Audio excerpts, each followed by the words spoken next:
Diction is the poet's or the writer's choice of words. Diction means word choice, and it plays a significant role in all forms of writing. The words a writer chooses contribute to the establishing of tone. Well-chosen words can create vivid mental images in the reader's mind. Diction can reflect who the writer or the speaker is, their personality, their attitude, and their perspective. It also plays a crucial role in conveying the intended purpose or meaning of a piece of writing. And the level of formality is influenced by diction. Choosing formal or informal language can affect the overall impression and appropriateness of the writing for the intended audience. And this is just the beginning of what carefully selected words can do.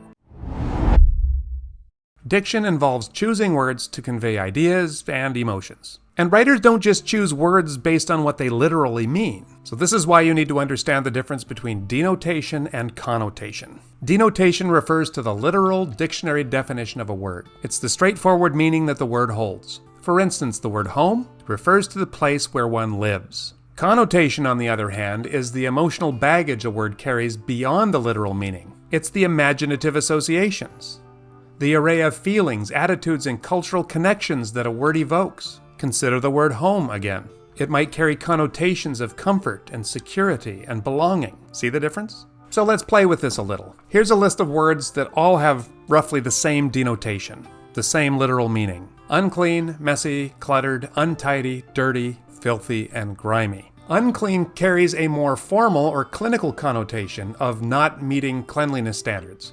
It's often used in contexts where hygiene or sanitation is concerned. Messy generally indicates a lack of organization or order, without strong negative connotations. It's often used informally to describe a disarranged state. Cluttered suggests a space filled with a jumble of things. It carries a sense of excessiveness and potential confusion. Untidy implies a lack of neatness, and it has a relatively neutral connotation. It's used to describe things not being in their proper place. Dirty carries a negative connotation of being spoiled or unclean by something, organic? Dirt, blood, grass stains, sweat. It suggests a level of impurity or lack of hygiene. Filthy is strongly negative. It implies a state of extreme dirtiness, often accompanied by disgust or revulsion. And grimy. Implied here is layers of dirt or dust or grease or all of the above, and it's often associated with neglect. It's slightly less intense than filthy, but it still conveys this sense of being unclean. So they all have roughly the same denotation, but they have different connotations. Let's try it again with another set of words. These words all mean sickness. Sickness is a neutral term referring to a general state of being unwell, without specific implications about severity or duration. An ailment suggests a minor or temporary health issue, often with a sense of discomfort that might not be all that serious. A malady implies a more serious and potentially chronic health issue, carries a connotation of greater significance than the word ailment. Affliction connotes a significant distress or suffering caused by a health issue. It suggests a burdensome condition. Infirmity focuses on mental or physical weakness. It's often associated with aging and carries a sense of fragility and vulnerability in bodily or mental functioning. Complaint. That suggests the expression of discomfort or dissatisfaction with one's health, often in a milder context.